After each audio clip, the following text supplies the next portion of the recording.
शारदा विद्या निकेतन की online classes में आपका फिर से स्वागत है। मैं कमल ग्रोवर। स्क्रीन पर आप देख रहे हैं सब्जेक्ट में हमारे इंग्लिश ग्रामर। टॉपिक हमारा चल रहा था प्रेजेंट कंटिन्यूअस टेंस, और हम लोगों ने इस टेंस की हिंदी ट्रांसलेशन पार्ट को हम लोगों ने कर लिया था। चलिए कुछ एग्जाम्पल्स को पहले सॉल्यूशन करेंगे और फिर हम आगे चलेंगे। सबसे पहले मैं पैटर्न एक बार फिर से रिपीट कर देता हूँ। सबसे पहले हमारा आएगा सब्जेक्ट, उसके बाद में हम यूज़ करेंगे इज़ एम आर, उसके बाद वर्ब की फर्स्ट फॉर्म आएगी, उसके बाद में हमारा आईएनजी आएगा, उसके बाद में हमारा ऑब्जेक्ट आएगा। चलिए इज का यूज़ हमने पढ़ा कि सिंगुलर नाउन और प्रोनाउन के साथ में इसका यूज होता है। एम का यूज हमने पढ़ा आई के साथ यूज होता है, और आर का यूज हमने पढ़ा कि प्लूरल नाउन्स के साथ में या प्रोनाउंस के साथ में इसका यूज होता है। हमने यह भी पढ़ा है कि वर्ब की फर्स्ट फॉर्म के साथ में हमने आईएनजी लगाना है और कैसे कैसे लगाना है। अब हम पहले कुछ हिंदी से इंग्लिश वाले ट्रांसलेशन वाले पार्ट को देख लेते हैं, और इसके बाद हम लोग जो हैं वर्ब में कैसे इसे यूज़ करना है इसके बारे में पढ़ेंगे। बहुत सिंपल सा सेंटेंस में लिख रहा हूँ यहाँ पे एक बार फिर से। माली पौधों में पानी डाल रहा है। माली पौधों में पानी डाल रहा है।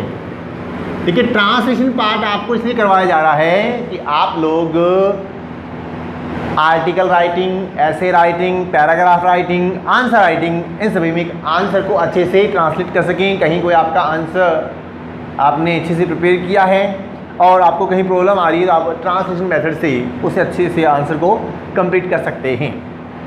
तो माली पौधों में पानी डाल रहा है, कैसे बनेगा इसका ट्रांसलेशन पार्ट? तो माली को हम लोग बोलते हैं गार्डनर, कॉमन नाउन है, द आर्टिकल यूज होगा। तो द गार्डनर एक है, इसलिए हम लोग इज लगा देंगे। पानी डालना का पूरे का आंसर आ जाएगा वाटर के आगे आईएनजी, वाटरिंग हो जाएगा। उसके बाद में इन द प्लांट्स, हमने लास्ट क्लास में पढ़ा कि लास्ट लेटर कॉन्सोनेंट है और उसके पहले सिंगल वोवेल है तो लास्ट लेटर डबल हो जाएगा। लेकिन हमें यह भी ध्यान रखना है कि आर और वाई के साथ में ऐसा इम्प्लीमेंट नहीं हो पाता है, तो हमने आर को डबल नहीं किया है। चलिए एक सेंटेंस नेगेटिव के अंदर और देख लेते हैं इसी का। मैं आज जयपुर नहीं जा रहा हूं।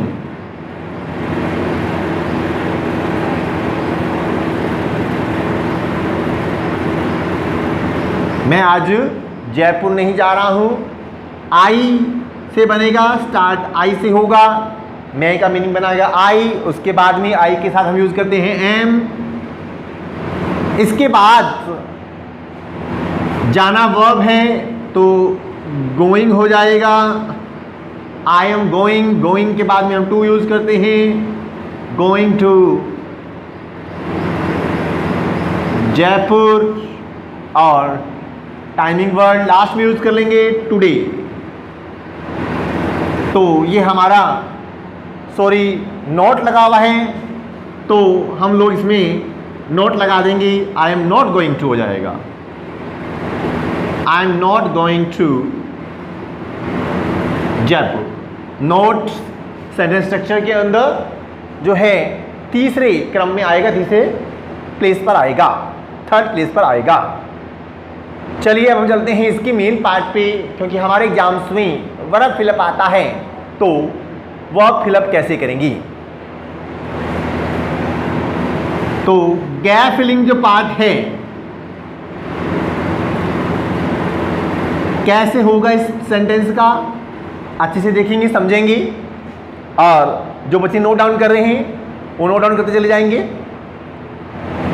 एक एक बात आपको यहाँ पे शो हो रही है क्लियर रूप से, तो जिन्होंने नोट डाउन करना है साथ साथ नोट डाउन करते चले जाएंगे। तो गैप फिलिंग के लिए एग्जाम्पल देखिए, ही ब्लैंक टीच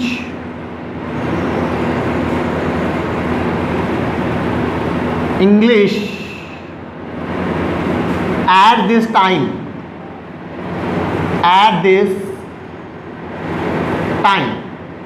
तो हमने पहले भी पढ़ा कि किसी भी सेंटेंस में हमें टेंस को जस्टिफाई करना है तो हम ऐसी कंडीशन में उस सेंटेंस में adverbial phrase words, timing words को आइडेंटिफाई करते हैं।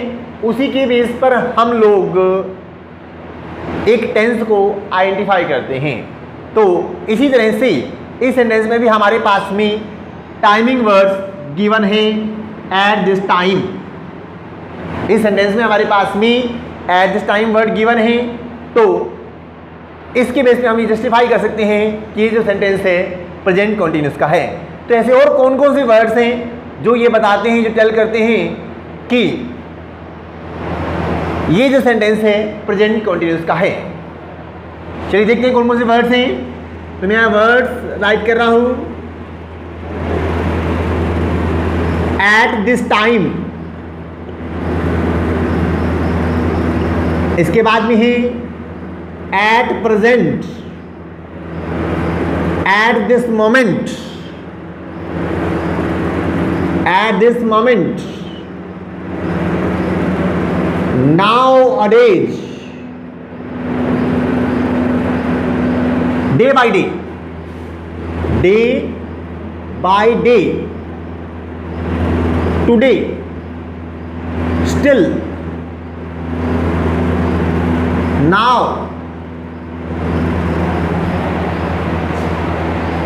these days,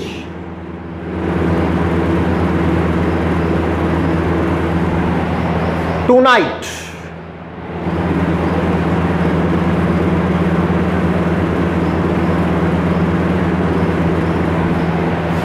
ये वर्ड्स हैं, दोबारा से रिपीट कर देते हैं हम लोग।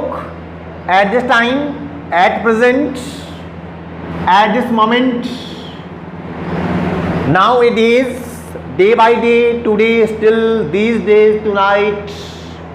यदि इनमें से कोई भी एक वर्ड आपके सेंटेंस में गिवन है, दिया हुआ है, तो ऐसी कंडीशन में हम लोग प्रेजेंट कंटिन्यूअस की वर्ब का यूज करते हैं।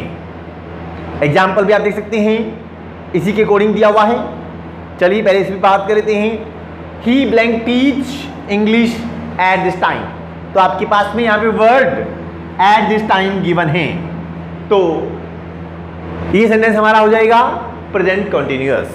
तो इसके अकॉर्डिंग हमारा आंसर होगा, ही हमारा प्रोनाउन दिया हुआ है, सिंगुलर प्रोनाउन है, तो हम इसके अकॉर्डिंग आंसर फिलअप करेंगे।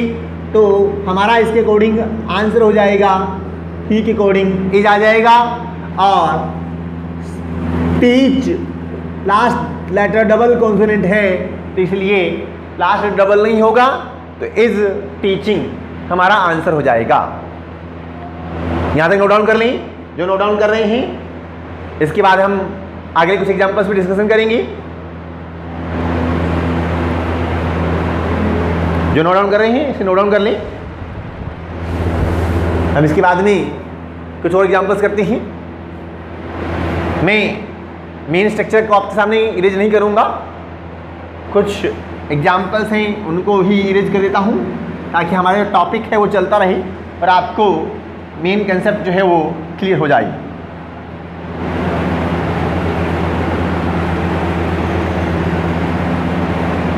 चलिए अगला एग्जांपल,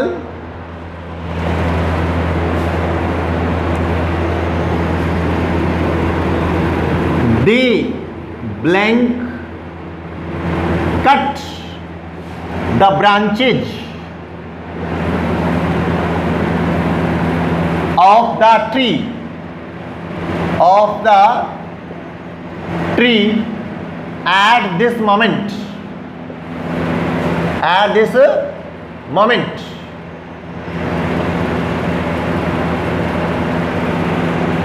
तो एग्जाम्पल में आप देखेंगे कि they blank cut the branches of the tree at this moment. तो हम इस सेंटेंस में देखेंगे कि हमारे पास जो adverbial phrase word, timing word जो दिया हुआ है वह एट दिस मोमेंट दिया हुआ है, और एट दिस मोमेंट जो शब्द, जो वर्ड है, शब्द जो है, ये है प्रेजेंट कंटिन्यूस से बिलोंग करता है। तो इसलिए हमारा आंसर हो जाएगा, दे हमारा प्लूरल नाउन सब्जेक्ट है, इसलिए हमारा आंसर हो जाएगा आर कटिंग। टी की पहले वोवेल है, टी कॉन्सोनेंट है, इसलिए टी डबल हो जाएगा। तो आर कटिंग। एक एग्जांपल हम लोग इसका नेगेटिव वाला भी कर लेते हैं, और एक एग्जांपल हम करेंगे इंटरोगेटिव का। He blank not sell his old books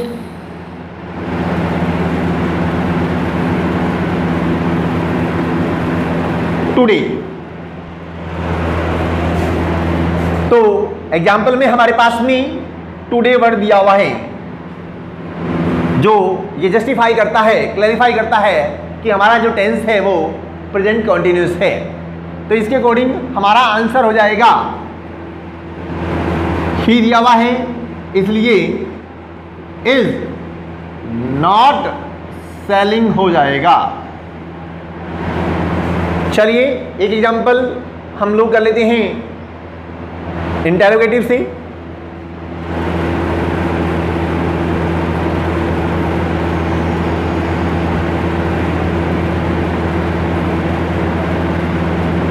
blank you blank listen me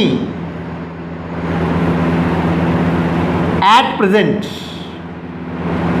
चलिए एक वर्ड जो है ऐड करने वाला रह गया था, नीचे नहीं गिवन है एट प्रेजेंट। तो देखिए इस एग्जांपल को, blank you blank listen me at present. तो हमारे पास में शब्द जो वर्ड दिया हुआ है जो ये बताता है कि जो सेंटेंस है प्रेजेंट कंटिन्यूस से बिलोंग करता है, तो शब्द है हमारा एट प्रेजेंट। तो इसके अकॉर्डिंग हमारा आंसर देखिए दो फिलअप दिए हुए हैं, और जब सेंटेंस के अंदर दो फिलअप हो और इंटरोगेटिव मार्क दिया हुआ है, तो ऐसी कंडीशन में अगर आपके पास में कोई क्वेश्चन वर्ड नहीं दिया हुआ है तो निश्चित रूप से श्योरली यहाँ पे आपको हेल्पिंग वर्ब को यूज करना है। तो यू के अकॉर्डिंग हमारा जो फर्स्ट फिलअप हो जाएगा वो आर हो जाएगा, और सेकंड जो हमारा फिलअप है वो LISTENING हो जाएगा। तो एन में भी मोस्टली ये ऐसी कंडीशन क्रिएट हो जाती है कि वहाँ एन जो वो डबल नहीं हो पाता है, इसकी जस्ट पहले सिंगल वोवेल है। रूल के अकॉर्डिंग हमारा अंतिम अक्षर डबल होना चाहिए, जैसा कि हम कट में देख सकते हैं अंतिम अक्षर डबल हो रहा है, लेकिन जो है लिसन में ऐसा नहीं होगा है, अपवाद है, इसका एक्सेप्शन है ये। तो आर लिसनिंग इसका आंसर हो जाएगा। चलिए एक एग्जांपल और कर लेते हैं हम लोग, ताकि बच्चों को किसी भी तरह का कन्फ्यूजन नहीं रहे। मैं वर्ड्स इरेज कर देता हूँ ताकि स्क्रीन पर आपको जो एग्जाम्पल्स हैं वो अच्छे से शो हो जाएं, और जिन बच्चों को नोट डाउन करना है वो इजीली नोट डाउन कर सकें। यहाँ तक मुझे उम्मीद है बच्चे को कंसेप्ट समझ में आ जाएगा, आ गया होगा, और बड़े आराम से इस टॉपिक को वो कवर करेगा। एग्जाम्पल देखेंगे, why blank you blank shout in the class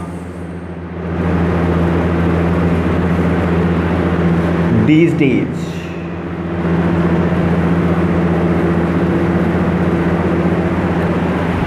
मेरा इस क्लासेस से यह प्रयास रहेगा कि आपको ऑनलाइन क्लासेस और ऑफलाइन क्लासेस में एक जैसा दिखाई दे, आपको बिल्कुल भी ऐसा एहसास नहीं हो कि हम लोग ऑनलाइन पढ़ रहे हैं। आपको ऐसा लगना चाहिए, ऐसा लग रहा है और मैं एक दावे के साथ कह सकता हूं कि आपको ऐसा लग रहा होगा कि हम लोग ऑनलाइन क्लास नहीं पढ़ रहे हैं, हम लोग ऑफलाइन क्लास पढ़ रहे हैं। आपको एक एक बात, एक एक पॉइंट ऑफ व्यू आपको अच्छे से क्लियर करने का एफर्ट किया जा रहा है, और जैसा ऑफलाइन क्लास में होता है उसी तरह से आपको यहाँ पर एक एक कंसेप्ट, एक एक पॉइंट ऑफ व्यू, एक एक चीज़ आपको, एक एक कंसेप्ट आपको जो है बिल्कुल सिस्टमेटिक वे में आपको क्लियर करने का एफर्ट किया जा रहा है। तो जो बच्चे क्लास देख रहे हैं, जो भी स्टूडेंट, जो भी कैंडिडेट, जो भी मेरा दोस्त, जो भी मित्र इस क्लास को अटेंड कर रहा है, वो बड़े कंसंट्रेशन के साथ में एक एक बात को समझे और ऐसा महसूस नहीं करे कि मैं ऑनलाइन क्लास पढ़ रहा हूँ। इसको देख करके मुझे पूरा विश्वास है, उसे ऐसा फील हो रहा होगा कि नहीं, ये मैं एक क्लास में बैठ के ही स्टडी कर रहा हूँ। Why blank you shout in the class these days? तो सेंटेंस में हमारे पास में these days वर्ड गिवन है जो ये जस्टिफाई करता है कि हमारा ये जो सेंटेंस है प्रेजेंट कंटिन्यूस का है। और सेंटेंस में हमारे पास में यू गिवन है, इंटरोगेटिव सेंटेंस है। यू के अकॉर्डिंग हमारा पहला जो फिलअप हो जाएगा वो आर हो जाएगा, और दूसरा जो फिलअप है वो शाउटिंग हो जाएगा। टी डबल नहीं होगा, टी कॉन्सोनेंट है और उसके पहले डबल वोवेल है। तो ये था प्रेजेंट कंटिन्यूस का वर्ड बेस पे हमारा फिलअप। अभी इसका दूसरा रूल और हम चलेंगे, उस पर डिस्कशन करेंगे। ये तो कुछ एडवर्बियल फ्रेज वर्ड्स थे। कभी कभी हमें सेंटेंस में एडवर्बियल फ्रेज वर्ड नहीं मिलता है, कुछ अलग सी कंडीशन मिलती हैं, तो उसे भी हम देख लेते हैं।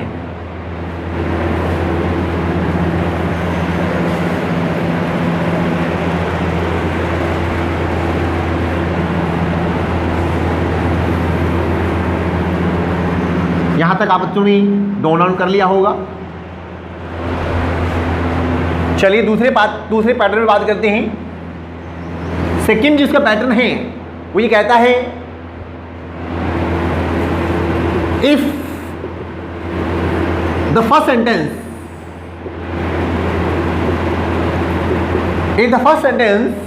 belongs to, if the first sentence belongs to imperative sentence, जिसे हिंदी में बोलते हैं हम निर्देशात्मक वाक्य।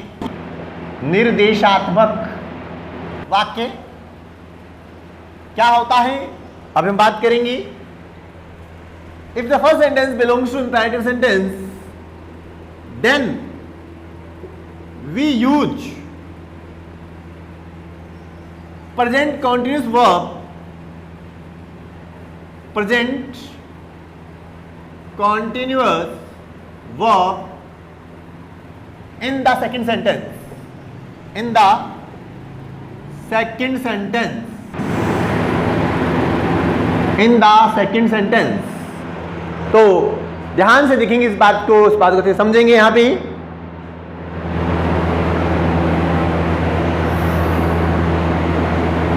कि इंपैरेटिव सेंटेंस क्या होते हैं।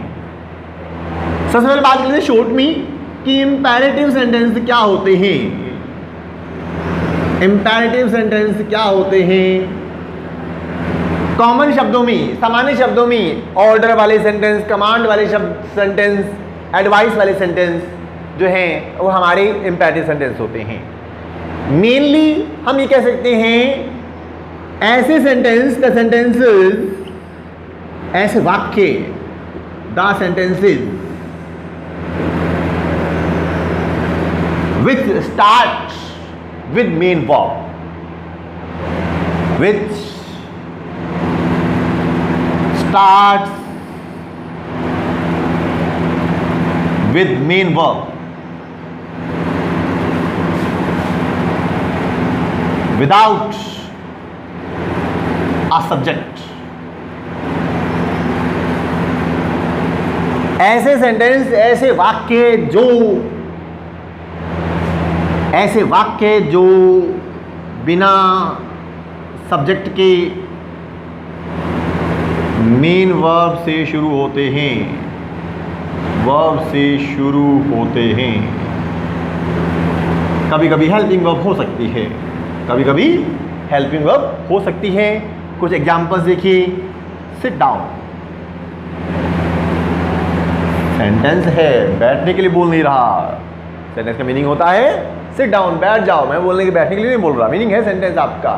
देखिए क्या है सेंटेंस में आपका, सीधा वर्ब से स्टार्ट हो रहा है। पूरा सेंटेंस है, फ्रेज वर्ड्स हैं, बट सेंटेंस है आपका सिट डाउन, बैठ जाओ, ठीक है। बट मेन बात क्या है, देखिए मेन वर्ब से स्टार्ट हो रहा है, सब्जेक्ट इसमें नहीं दिया हुआ है। ऐसे ही एक सेंटेंस हो रहे हैं, bring a glass of water,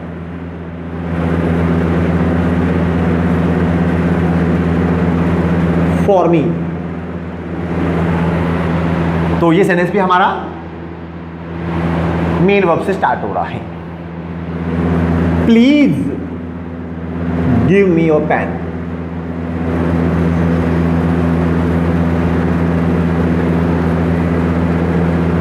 please request वाला पार्ट है। उसके बाद में हमारा जो सेंटेंस है वो वर्ब से स्टार्ट हो रहा है, मेन वर्ब से स्टार्ट हो रहा है। तो यहां पर भी हमारा सब्जेक्ट नहीं गिवन है, नहीं दिया हुआ है। सेम एज ऐसे ही है, do not shout in the class,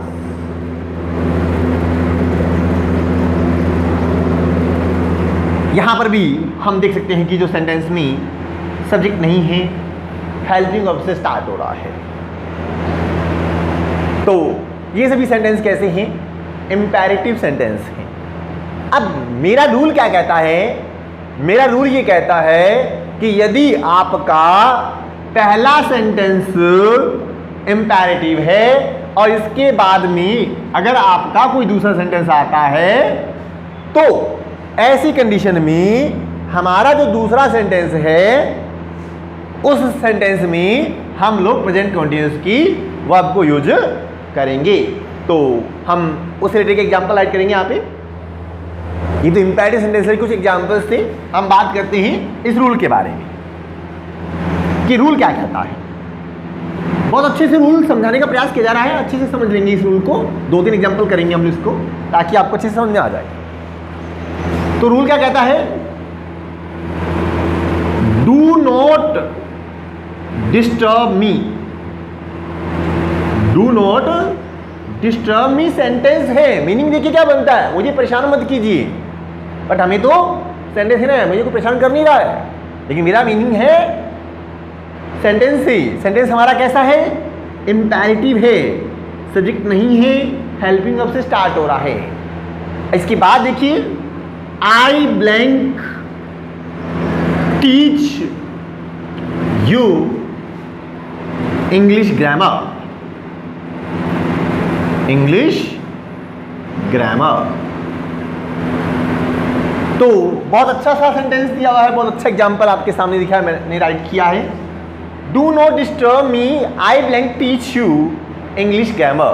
पहला सेंटेंस हमारा इंपेरेटिव है, मेन वर्ब या हेल्पिंग वर्ब से स्टार्ट हो रहा है।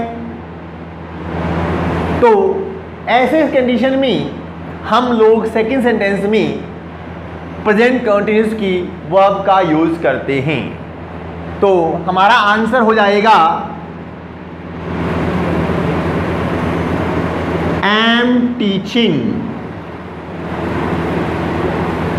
एक एग्जाम्पल और करेंगे, छोटा सा एग्जाम्पल, फिर हम अगले पार्ट पर चलेंगे। जहां तक मुझे उम्मीद है इस एग्जाम्पल से ही क्लियर हो गया होगा। फिर कुछ बच्चों का डाउट है तो मैं एक एग्जाम्पल और क्लियर कर देता हूं। Stop writing answer in your notebook.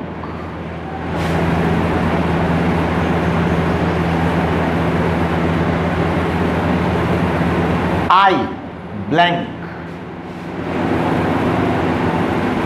come to you for checking your answers. अब बच्चे पूछ रहे होंगे सर आपने बीच में 2 बार अलग से आईएनजी फॉर्म का भी यूज कर दिया है और वो भी बिना हेल्पिंग वर्ब की। फॉर और चेकिंग के बीच में कोई तरह की हेल्पिंग वर्ब नहीं दी हुई है, ऐसे ही स्टॉप और राइटिंग के बीच में भी कोई हेल्पिंग वर्ब नहीं दी हुई है। तो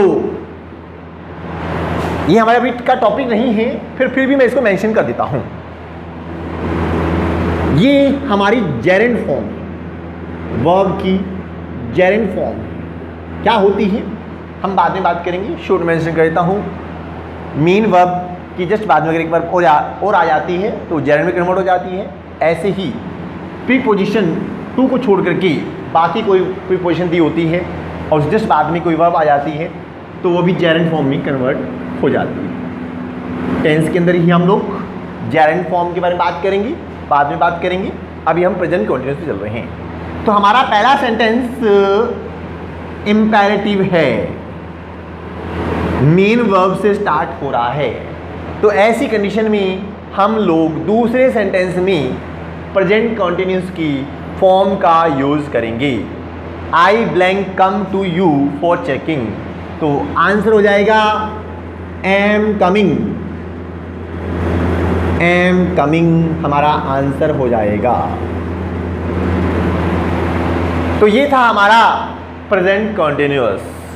आज हम साथ के साथ थोड़ा सा प्रेजेंट परफेक्ट के बारे में भी बात करेंगे।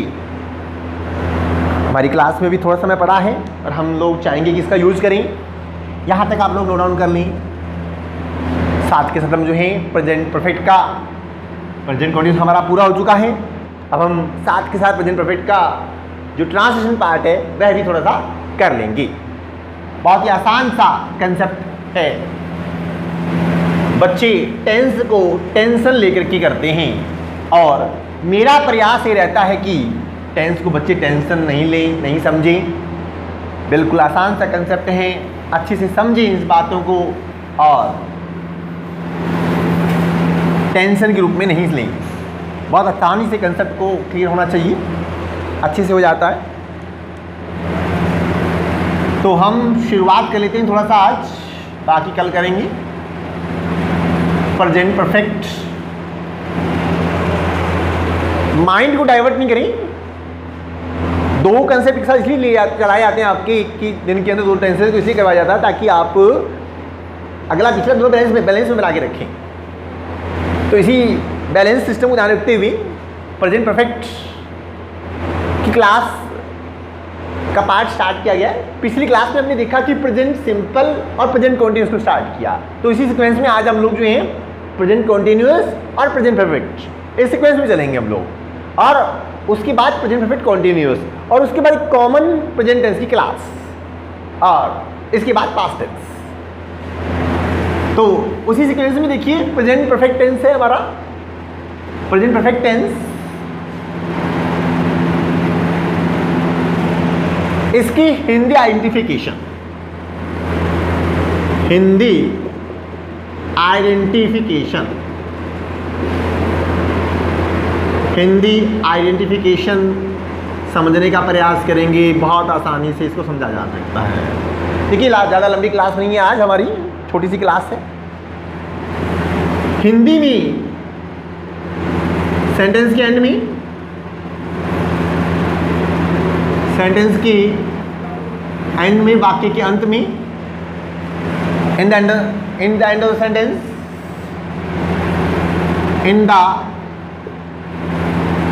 End of the sentence, in the end of the sentence, with verb,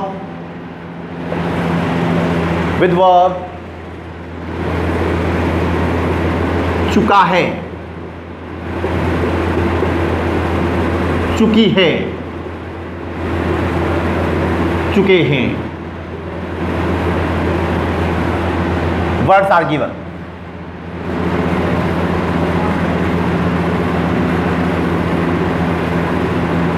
वाक्य के अंत में आपको चुका है, चुकी हैं, चुके हैं शब्द मिलते हैं।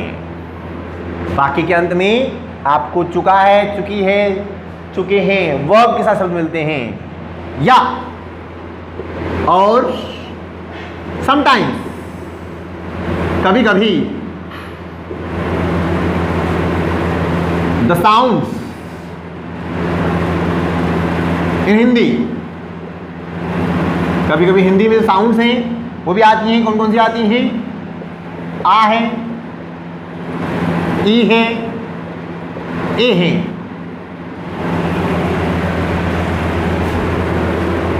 Also are also used with verb, with main verb. कभी कभी जो आपको आ है, ई है, ए है की साउंड भी वर्ब के साथ में, मेन वर्ब के साथ में मिल जाती हैं। Then we use present perfect, तब हम जो है प्रेजेंट परफेक्ट टेंस का यूज करते हैं।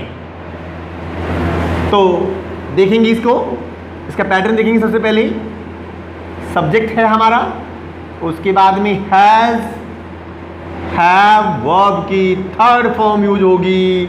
सबसे मेन पॉइंट है हमारा, हैज और हैव यूज होगा, वर्ब की थर्ड फॉर्म यूज होगी, और इसके बाद में ऑब्जेक्ट। मेन जो पॉइंट है वो देखिए, मैं जिसके लिए मैंने आज आपका पार्ट स्टार्ट किया वो है हैज या हैव यूज होगा, वर्ब की थर्ड फॉर्म यूज होगी। हैज का यूज सिंगुलर के साथ यूज होगा, सिंगुलर नाउन प्रोनाउन के साथ यूज होगा। सिंगुलर नाउन और प्रोनाउन, नाउन और प्रोनाउन के साथ में हमारा हैज यूज होगा, और हैव का यूज प्लूरल नाउन के साथ में यूज होगा। प्लूरल नाउन और प्रोनाउन के साथ यूज होगा। तो इस चीज़ का हम लोग ध्यान रखेंगे। तो ये था हमारा प्रेजेंट परफेक्ट का सेंटेंस पार्ट। ट्रांसलेशन पार्ट की 2 एग्जाम्पल कर लेते हैं, बाकी हम अगली क्लास में करेंगे। बस ट्रांसलेशन पार्ट में हम 2 एग्जाम्पल अच्छे से कर लेते हैं। चलिए, पहला सिंपल सा एग्जाम्पल, वह अपना गृह कार्य पूरा कर चुका है। गृह कार्य पूरा कर चुका है। तो वाक्य के अंत में, सेंटेंस के एंड में हम लोगों को चुका है मिल रहा है, तो हमारा जो सेंटेंस है वो प्रेजेंट परफेक्ट हो जाएगा। और पैटर्न हमारा कहता है सब्जेक्ट के साथ में हम लोग हैज या हैव यूज करेंगे, वर्ब की थर्ड फॉर्म यूज करेंगे, और ऑब्जेक्ट यूज करेंगे। तो जब इसका ट्रांसलेशन करेंगे तो ये हो जाएगा ही, हमारा प्लूरल नाउन सब्जेक्ट है, तो इसलिए सिंगुलर नाउन है, हम लोग इसके साथ में हैज यूज कर लेंगे। और पूरा करना, कंप्लीटेड और फिनिश्ड, तो हम लोग फिनिश्ड वर्ड यूज कर लेंगे। फिनिश फर्स्ट फॉर्म है, सेकंड फॉर्म फिनिश्ड है, और थर्ड फॉर्म भी फिनिश्ड है। तो हम लोगों को थर्ड फॉर्म का यूज करना है, हम लोगों को थर्ड फॉर्म का यूज करना है, तो थर्ड फॉर्म यूज कर लेंगे। सेकंड फॉर्म फिनिश्ड है, थर्ड फॉर्म भी फिनिश्ड है, हम कैसे जस्टिफाई करेंगे?